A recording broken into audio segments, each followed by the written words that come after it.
You're all I need to get by. Welcome to Sing Janaya. It's so good. It's so good, It's LBJ. so good, everybody. Welcome to season 5, episode 3 of the Scandal Jam Session. And Paris is burning. Paris is burning, everybody. Don't forget that. Paris is burning. Wow. I'm Larry Brown Jr., joined by my friend Janaya. Right, Janaya, good evening. How are you? Good evening, LBJ. Good evening, everyone else. So excited about the show tonight, LBJ. Scandal was everything tonight. Yes, everything. It was everything. And Janaya, you look like you're in a different location tonight. Again, you've got great lighting over there. Where are you? Well, let me just say, I am in Portland, Oregon, LBJ, on the campus of Portland State University. I was here this week for a conference. I got to enjoy everything that Portland has to offer. No, literally everything. There's nothing left. I was able to cover it in 3 days. But anyway, it's been a lovely, lovely visit to Portland. And LBJ, I was so grateful for Portland. I actually went to the university to find space for this chat, and they accommodated. So. I feel like you're in one of those locations, though, like if it was we were watching the presidential returns or something, like watching if Mellie's going to win the election, you need to have the students behind you, like watching the Scandal chat tonight. If I open this window, they're out there. Right. So I'm not going to. Well, listen, we thank you all for joining us tonight. We're not going to hold you long at all because we know How to Get Away with Murder is on and other shows, and you want to continue doing what you're doing, and we want you to keep talking about Scandal online. Also, if you're watching us on Google Plus, thanks so much as always. You can always post your questions and your comments and your whatever you want to say in the Q&A on Google Plus. Whatever you want. Any random musing, we love it. We love random musings and 140 characters or less, or more than that. Already, we have everybody in the Q&A out the gate. Hello to Glenda Wyndham. She says, hey, everyone. Glenda's always the first to say hey to us. Hey, Glenda. And then we've got Yolanda Baker. Hey, Yolanda Baker, standing by with you. We are here. We're standing by as well to get into this chat. And finally, Coffee Light and Sweet, we missed you. Yes, Coffee Light and Sweet is here. Coffee Light, hey, y'all, my mind is a scrambled mess. I'm getting too old for this kind of TV. Laughing my butt off. Well, listen, don't laugh your butt off. We need you to be able to sit there and watch the Scandal chat, okay? Don't laugh it all the way off. Don't laugh it all the way off. Oh, man. But speaking of laughing stuff off tonight, could you believe what happened tonight? Like, it was no laughing matter. Like, seriously, you couldn't laugh anything off. Like, from start to finish, this episode delivered some power-packed moments. Let's start at the beginning when we are watching, we're watching Abby Red run around the White House with an emergency situation. Talk about that situation and what your thoughts were in that situation as it relates to Abby. Yes, LBJ. So let's just recall what happened at the end of the last episode. LBJ, at the very last second of the episode, the media has found their way to Olivia because the pictures were released. I've heard that it alluded to an affair. And the press goes to Olivia and they say, Olivia, are you having an affair with the president? Pregnant pause. LBJ, what did she say? She said, yes. And that was how the episode ended. Yes. That was how the episode ended last time. LBJ, banana. And so we open up today with exactly what you said, Abby Red running around trying to manage the situation. It turns out that in that exact same moment that Olivia was coming clean, throwing all of her skeletons directly out the closet, Fitz and Mellie were in the middle of an interview going out to the world to try to affirm their love and affirm their marriage. And Red, LBJ, she was on the case. She grabbed the Secret Service. She goes running into the interview, breaks it all up, acts like there's a super duper emergency of some sort related to the president's, safety. LBJ and Abby Red, you know what she did? She poked that situation. She did from top to bottom. It was great though, the way that she poked the situation, because she didn't want to cause a stir while this camera crew's colleagues were out in the field covering the story. Nobody was tweeting anything because it's breaking news. So like breaking news, all hands on deck. We got to get the story, and then we'll go back and do all the fact finding and everything there. We want to get the soundbite first so that we can re-air it over and over again on the news. That's what was going on. Abby had to get them out of the interview so they could see what was going on and not to be questioned about it while they were in this interview. She says there's an intruder in the White House, and we have to get you. Someone's on the lawn, and we have to keep on going. we gotta get you out of here. We gotta get you to safety. And they're like, there's an intruder in my house. Yes, you all stay here. That's a little flag for them that something was going on because they told them to stay there. And then what does Abby do? She gets them into a room in front of a television. He's like, we should be going to the bunker. She's like, no, watch this. Olivia's saying yes. And Mellie and Fitz Mellie's just like, oh gosh, come on, really, Liv? Like, you're gonna really do this to us? Really? Don't do this to the family. Don't do this to the team. Then we fast forward to Mellie having to go away so that they can fix this entire situation because Fitz does not want Mellie around. Right. Fitz banishes Mellie to like some random room and tells her to go sit and wait until we're ready to talk to you. I'm like, oh Lord, not Mellie again, not Mellie again. Then all that's taking place, and then Abby's trying to run, point, and fix different things within the White House, running back and forth.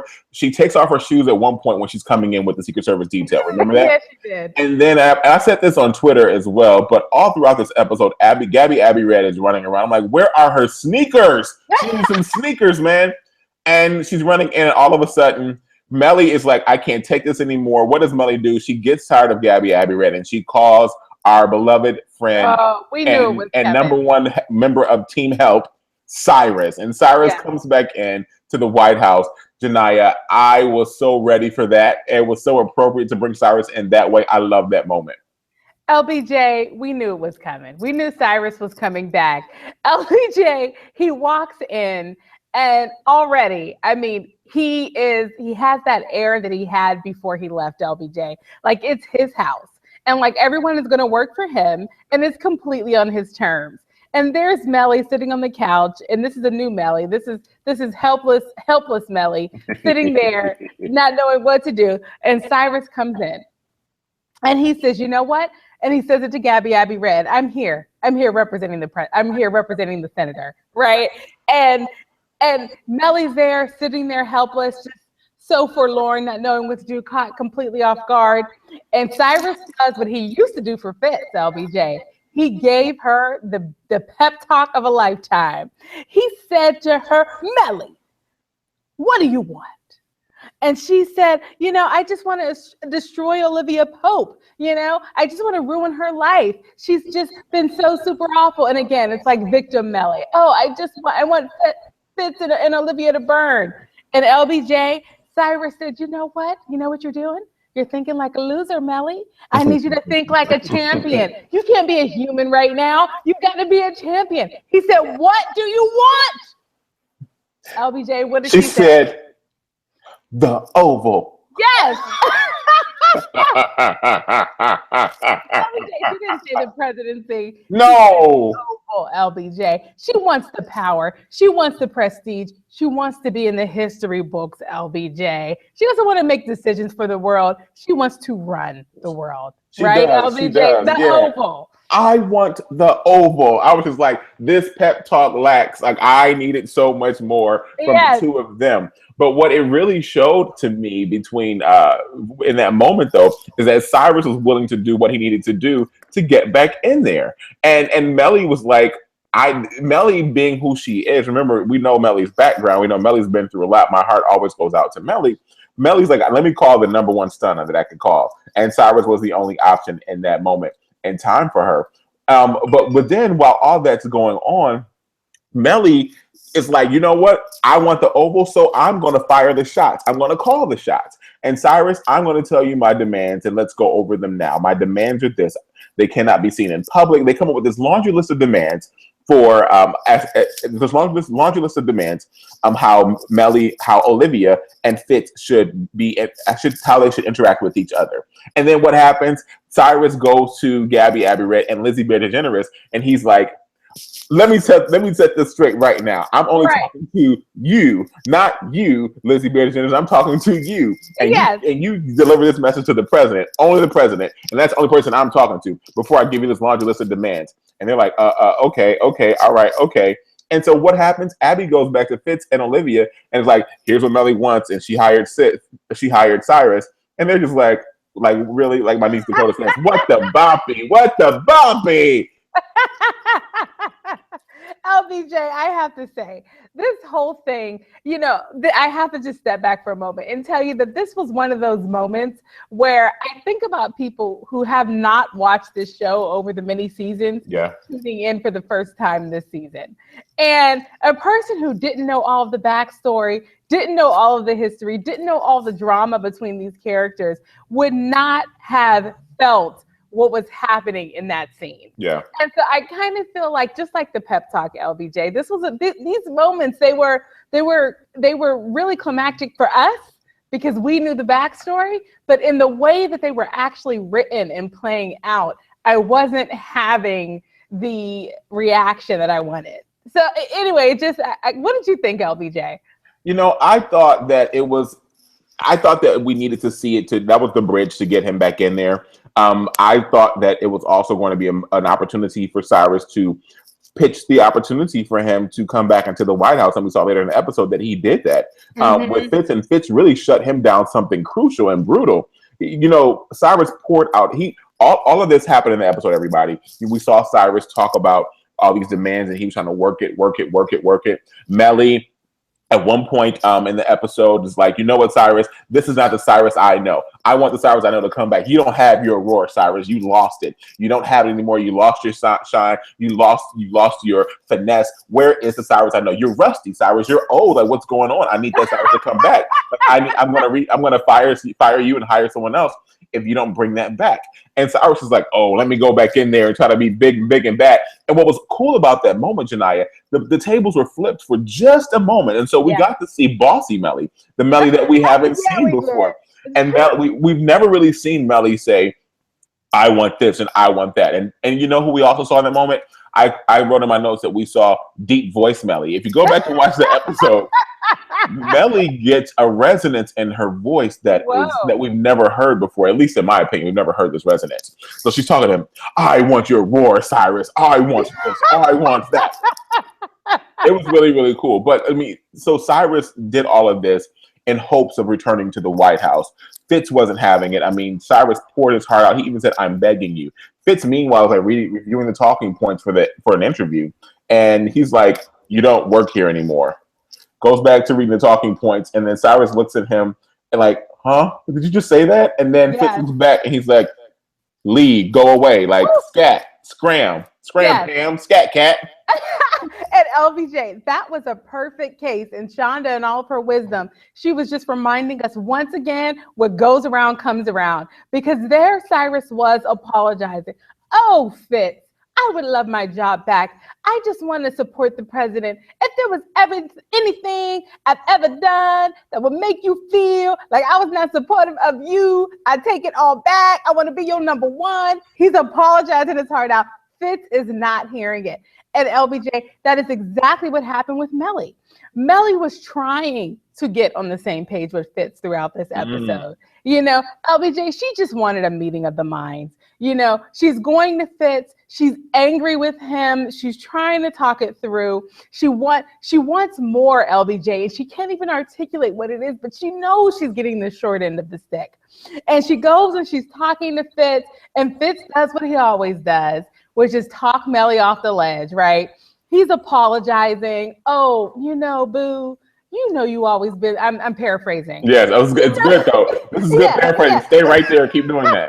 He said, boo, you always been my number one. You've been there for me. Okay. You the wind beneath my wings.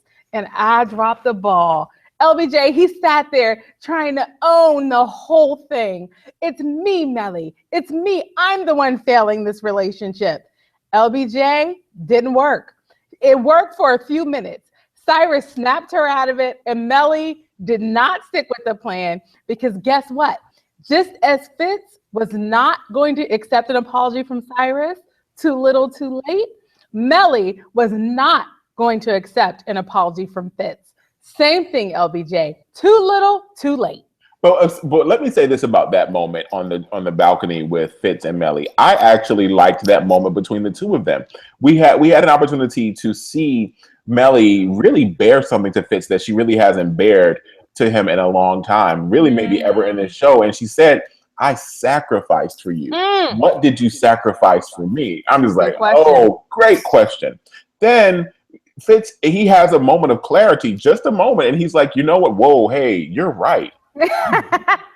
I'm sorry. But then he told her, and to me, Janai, this was him being authentic Fitz. He said, I believe in you. Like he grabbed her. I believe in you. I believe that you are Mellie, who will one day place your hand on the Bible and become the first female president of the United States of America. I believe that you will have what you want. Like he began to invest in his wife with words. That was an epic moment in the show. I think that should be celebrated while we're celebrating all this, while everybody else tweeting and celebrating philandering and jumping off.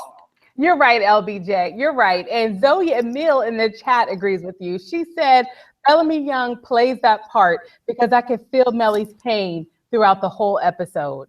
You know, LBJ, I agree with that. I agree. I mean, this episode, if for no other character, it was pivotal for Mellie. If for no other character was pivotal for Mellie. And LBJ, I'm so happy you circled back to that balcony scene because I have to just have a moment of personal transparency, LBJ. I'm going to tell you, that scene rang very true.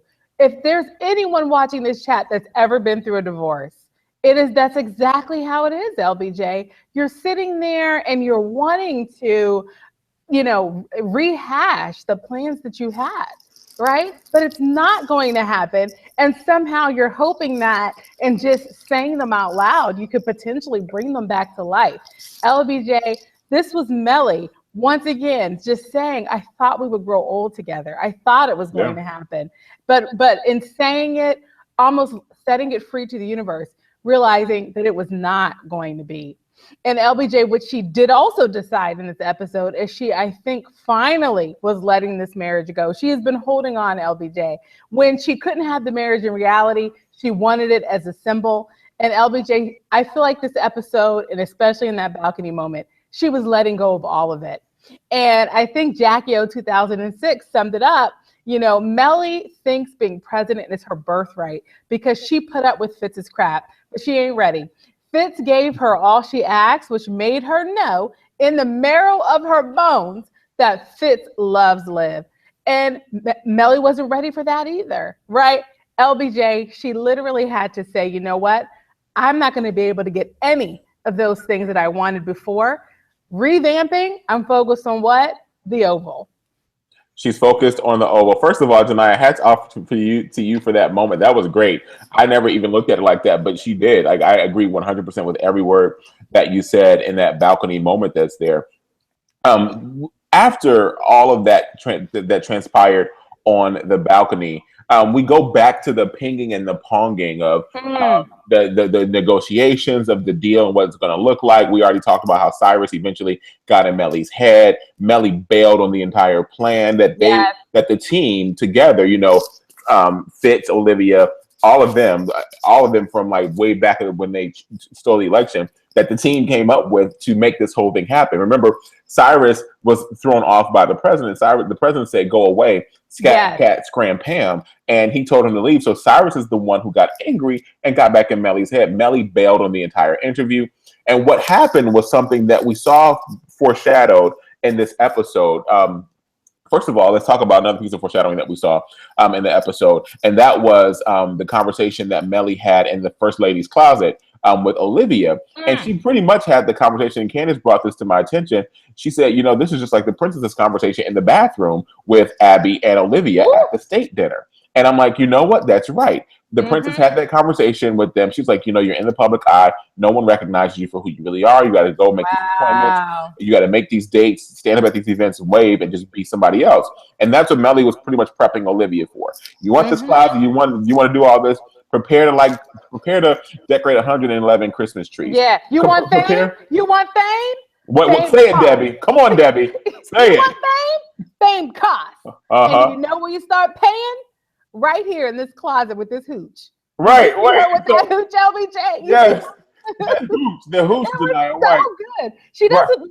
She's not into high quality liquor. She's not. I mean, she doesn't want the good stuff, LBJ. You know what she wants? Her daddy's Virginia hooch. That good old hooch. That's what she wants. To go out and make some hooching. Go out for a life. Glenda Wyndham says, "We saw moonshine, Mellie. It's moonshine in a jar." In a random jar. It was a random jar. It was a random mason jar in like a Louis Vuitton bag inside the closet. But here's the thing about the moonshine and the hooch. It's in random places throughout the White House. Yes. So even after they leave, that hooch might still be in there. Could you imagine some child finding that like 8 years down the road, and what kind of poison control they're going to need for the first child to go to the hospital if they find that hooch? I'm like, I thought it was water. No, this is water. Little one. This is special water. But we saw foreshadowing in the closet there with Mellie. And we saw the foreshadowing prior in the season, and it came to pass with Mellie and Olivia in the closet. But then we also saw foreshadowing in a conversation with Gabby, Abby Red, and Lizzie Bear DeGeneres, as Lizzie Bear is giving all these random facts about Olivia and her past relationship to Abby, and Abby's like, "Wait a second," and they're like at the copy or something like that, running off talking points for the interview, and she's like, "You read all of Cyrus's files. You read the Olivia Pope kill file." She's like, "Yeah, I did," but she read that because she needed something to destroy Olivia with in the press.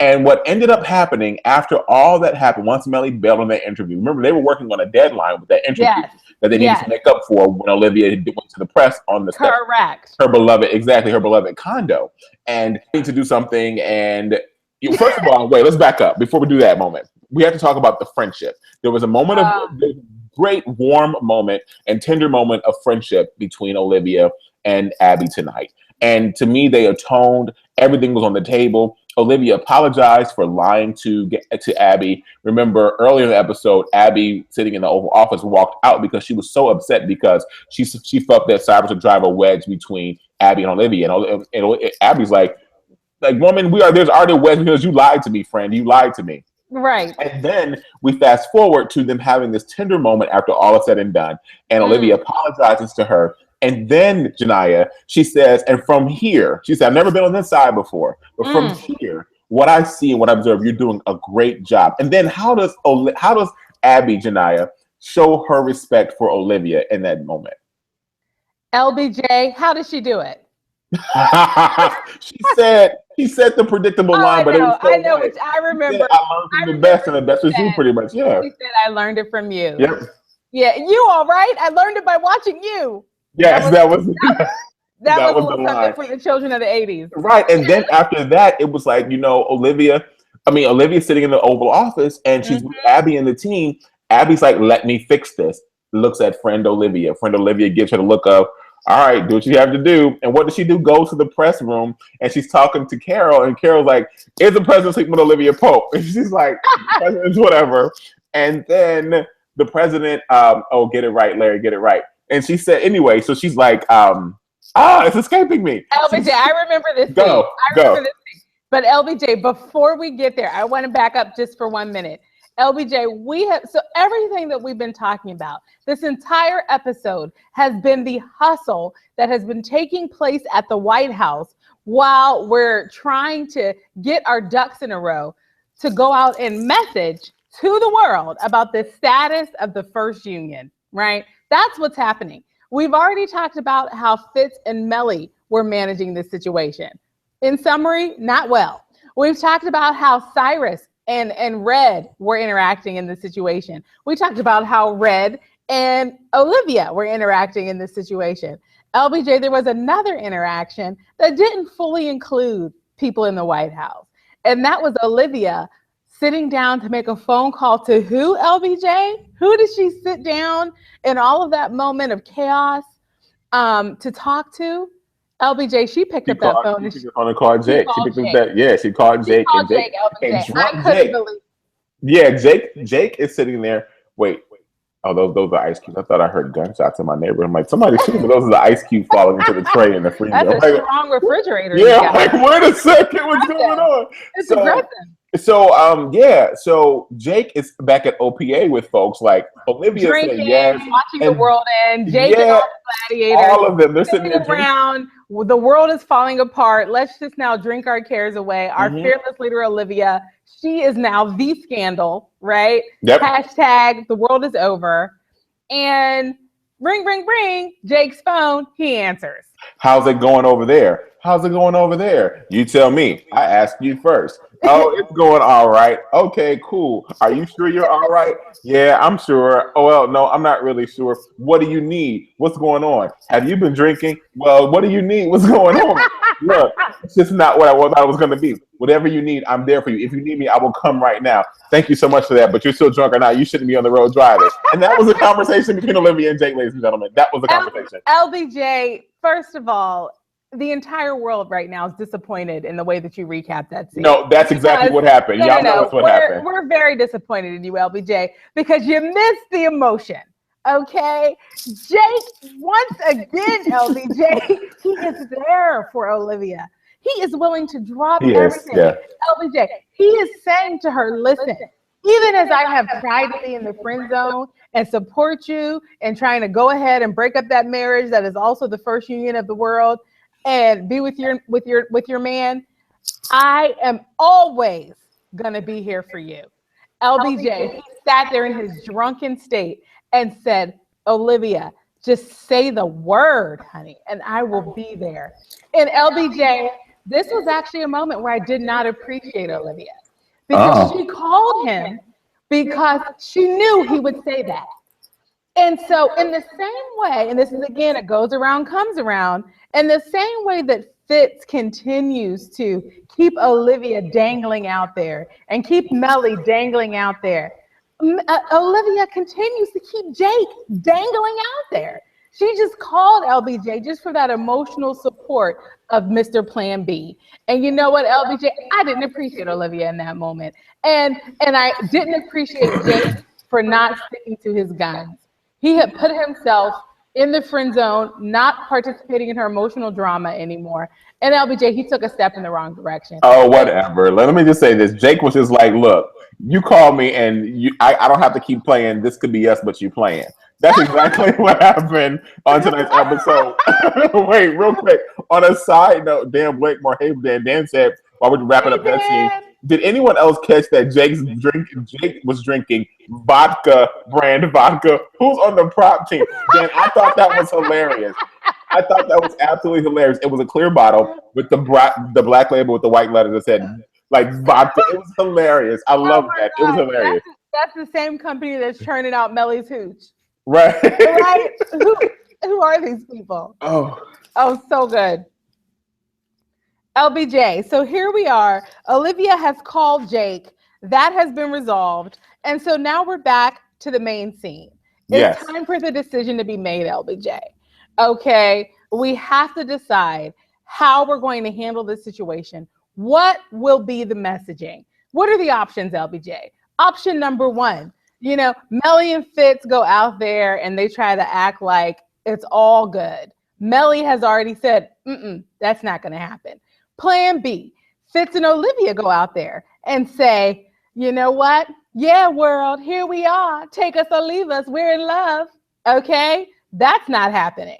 LBJ, what's the third option? The third option is Fitz going out there by himself and stating the record however it is that he sees it.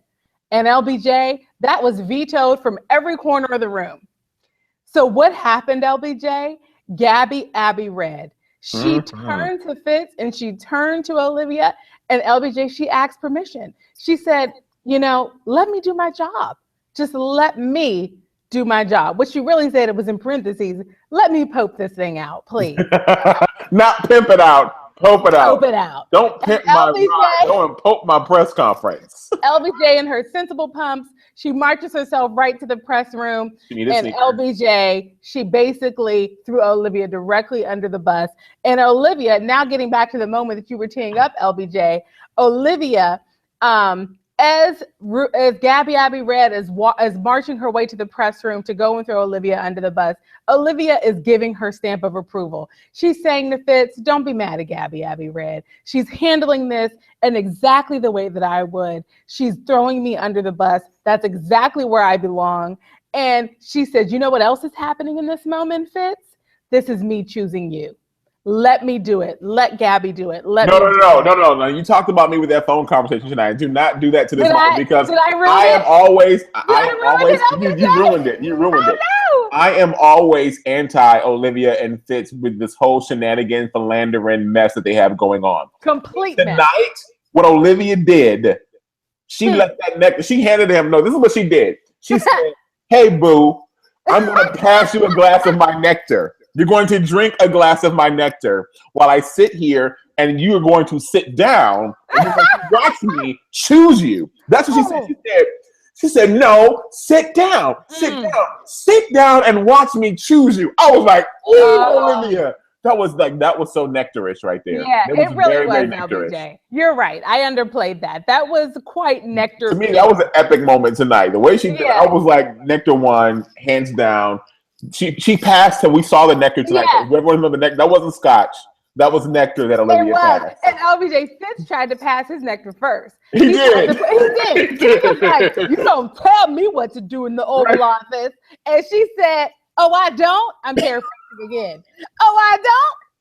She said, "Sit down and let me choose you." I'm mad you gave Olivia the sister girl. I'm mad you gave Olivia the sister girl. I like this. Just really gives it the emphasis it deserves when you give it a little wag. I think it helps. Wait, so while all that's going on, the press conference at the White House, Shania, back at OPA with the drunk thugs, as Mellie called them, her team of thugs. Her team of thugs is back at OPA watching the news, and they're on the bottom of the screen, like right there's a claw that goes across the bottom of the screen, and it says that the Louvre is burning, and so Quinn is like, the Museum of France to Jake. The Museum of France is on fire. Like, there's Da Vinci's burning. There's like the Picasso. There's the Mona Lisa. Like, she's naming all the stuff in the museum. Yes.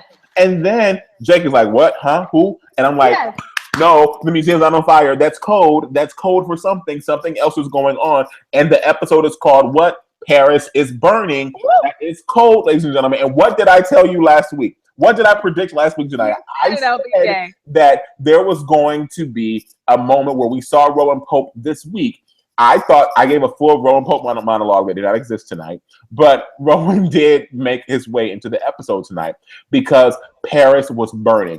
The Louvre was on fire, Janaya. That meant something. Jake went to the prison, met with Rowan, and what does Rowan? Talk about the moment with Rowan and Jake. LBJ, my internet was actually just slightly spotty in those last few minutes, but I will say this.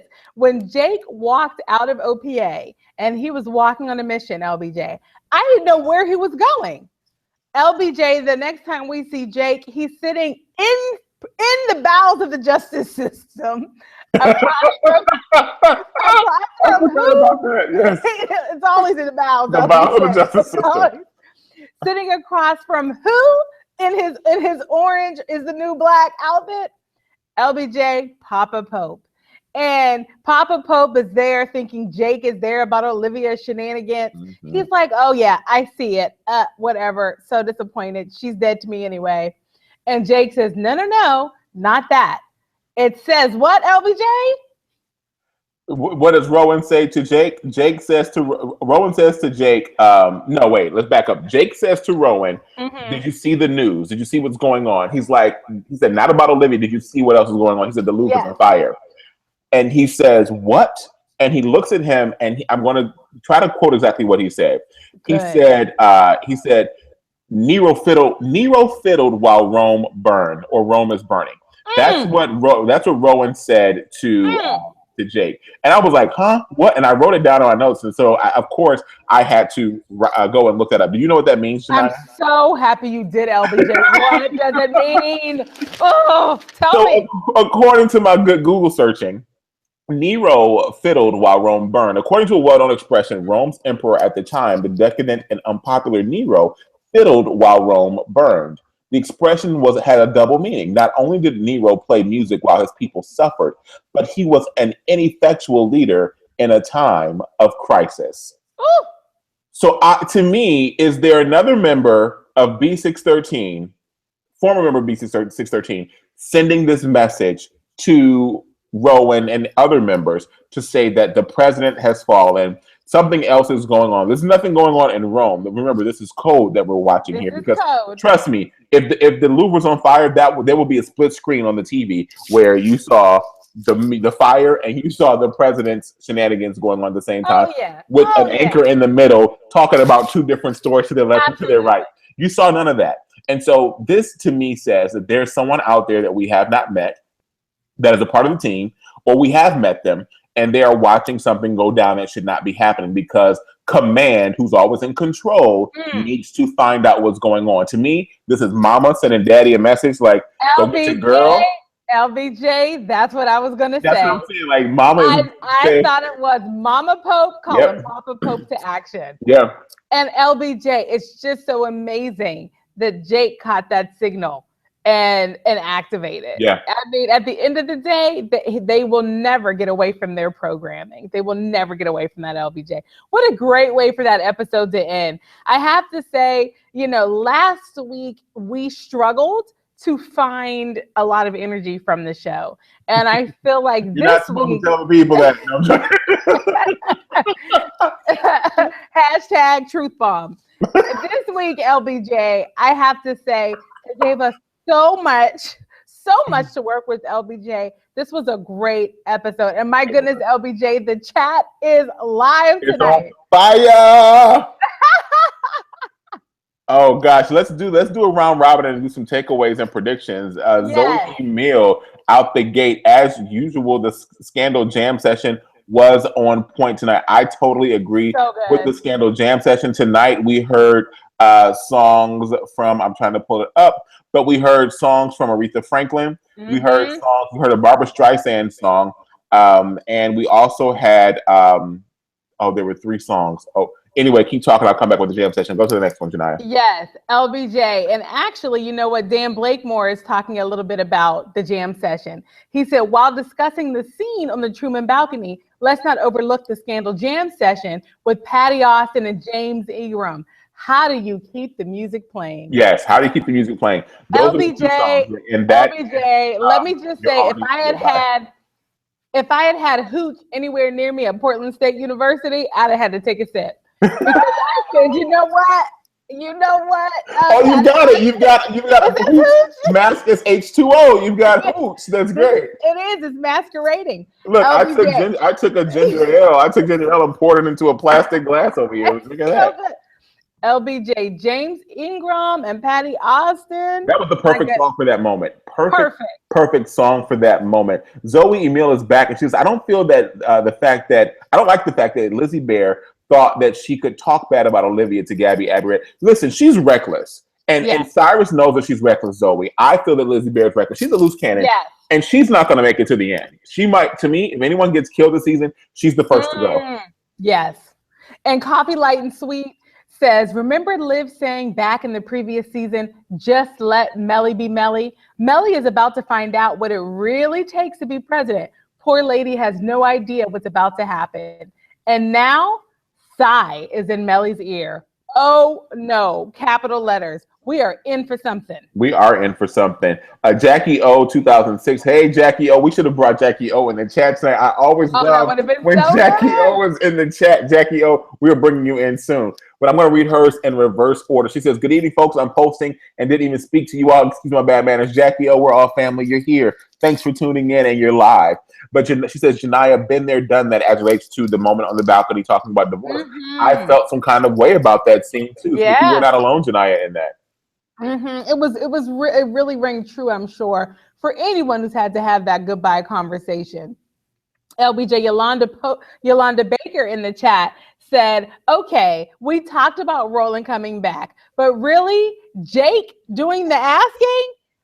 That was unexpected. Of all people, Jake, who was one of the main people on the front lines trying to take the whole operation down, he's the one who goes and reactivates command. I'm telling you, it goes back to what I just said. Jake is the one who's like, this could be us, but you playing. Not but you're, not BUTUYOU apostrophe RE. He said, but you, like BUTCHU, but you playing, Olivia. This could be us. And I think part of the hand movement wasn't fully on the screen, but I think it's important for as you convey that line. I think we need to see your hand movement. Let me do it again. I don't even know what I did. Let me say, Jake is. Remember, as I said before, Jake is the one who said in the episode the whole time, like, this could be us, but you playing,